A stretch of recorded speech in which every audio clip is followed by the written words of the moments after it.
আসলে দিন শেষে আজকে একদিন ভোট, তারপর থেকে কিন্তু সবাই আমরা একই। যারা আমাদের সংগঠনকে সামনের দিকে এগিয়ে নিয়ে যেতে পারবেন বলে মনে হয় তাদেরকে আমি ভোটিং প্রক্রিয়ার মধ্যে রেখেছি। বাংলাদেশে শিল্প সাহিত্য সংস্কৃতির ক্ষেত্রে টিভি নাটকে পরিচালনার একটি ব্যাপক চাহিদা আছে এবং এই পরিচালনার ক্ষেত্রে পরিচালকদের যে ডিরেক্টরস গিল্ড, এই গিল্ড অত্যন্ত ভূমিকা রাখে সার্বিক পরিস্থিতিতে এবং বাংলাদেশের নাটকে অনবদ্য ভূমিকা রাখে ডিরেক্টরস গিল্ডের পরিচালকগুলো। এই ভোটটি আমাদের জন্য অনেক ভোটিং যে সিস্টেমটা এবং ভোটের মাধ্যমে নির্বাচিত একজন প্রতিনিধি, সভাপতি, সেক্রেটারি কিংবা যারা যারা অন্যান্য কার্যনির্বাহী কমিটিতে আসবেন তাদের প্রত্যেকের একটা করে নির্দিষ্ট ভূমিকা আছে এবং যোগ্য ব্যক্তিত্ব এবং যোগ্য নেতৃত্ব আমাদের দরকার। কারণ হচ্ছে যে আমাদের চলচ্চিত্র কিংবা নাটক এই ক্ষেত্রে যোগ্য নেতৃত্ব না থাকলে আমাদের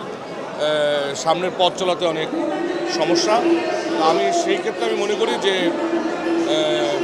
আজকের যে নির্বাচনে আমি এইমাত্র ভোট দিয়ে আসলাম এবং আমি মনে করছি যারা আমাদের সংগঠনকে সামনের দিকে এগিয়ে নিয়ে যেতে পারবেন বলে মনে হয় তাদেরকে আমি ভোটিং প্রক্রিয়ার মধ্যে রেখেছি এবং আশা করি তারা নির্বাচিত হলে একটি শক্ত এবং একটি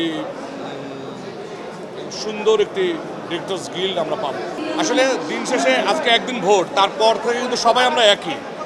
সো আমি মনে করছি এখানে আসলে প্রতিযোগিতা না, আমরা চাচ্ছি যেটা হচ্ছে যে ভালো মানসিকতার মানুষরা যদি একটা জায়গায় থাকে, সেটা প্যানেল কিংবা অন্য কিছু, এটা তো প্যানেল ভিত্তিক নির্বাচন না। আসলে এখানে ব্যক্তিগতভাবেই সমমনা মানুষদের মিলন। এখানে আমি মনে করি যোগ্য ব্যক্তি যদি নেতৃত্বের জায়গায় আসে তাহলে একজন ভোটার হিসাবে কিংবা একজন নির্মাতা, এবং আমি প্রথমত একজন অভিনেতা, তারপরে যে একজন নির্মাতা, তো নির্মাতার জায়গা থেকে আমি মনে করছি যে আমাদের যে সুযোগ সুবিধাগুলো আছে, আমাদের যে পাওনাগুলো আছে, আমাদের অধিকারের যে জায়গাগুলো আছে সেগুলো অনেক স্পষ্ট হবে এবং সেই জায়গাতে আমরা যদি সঠিকভাবে এগোতে পারি তাহলে আমাদের সংগঠনটাও সামনের দিকে এগিয়ে যাবে।